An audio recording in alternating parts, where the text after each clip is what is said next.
আমার মতো ভুল যেন কোনো মেয়ে না করে, কখনো যেন কোনো বিবাহিত ছেলেকে বিয়ে না করে, আর কোনো লুচ্চাকে যেন বিয়ে না করে। বিবাহিত ছেলের বিয়ে হতেই পারে, তালাক হলে, ডিভোর্স হতেই পারে। তুমি জানতে হবে না বউ কি জন্য চলে গেছে। এটা একটা গল্প। একটা তো সমস্যা একজনের থাকতে পারে না কোনোদিন। আপনি প্রথম স্ত্রীর সাথে যোগাযোগ করেছিলেন?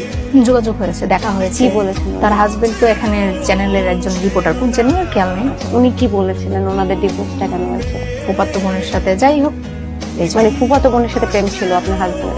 বাজে কাজ করছে। চরিত্রটা ওনার এরকমই, তাই বলতে চাচ্ছেন আপনি?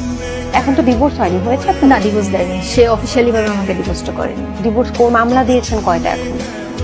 6টা দিয়েছিলাম, 3টা অফ করে দিয়েছি, প্রচুর টাকা খরচ হচ্ছে। এখন বর্তমানে 3টা রানি। কি মামলা দিয়েছিলেন? একটা নারী নির্যাতন আর একটা যৌতুক মামলা, মানে যৌতুক চাই, এই মহিলা শিখিয়ে দিলে আমার কাছ থেকে যৌতুক নেওয়ার জন্য, অত্যাচার করে আমি টাকা দেওয়ার জন্য। আর আরেকটা যৌতুক চেয়েছিল আসলে?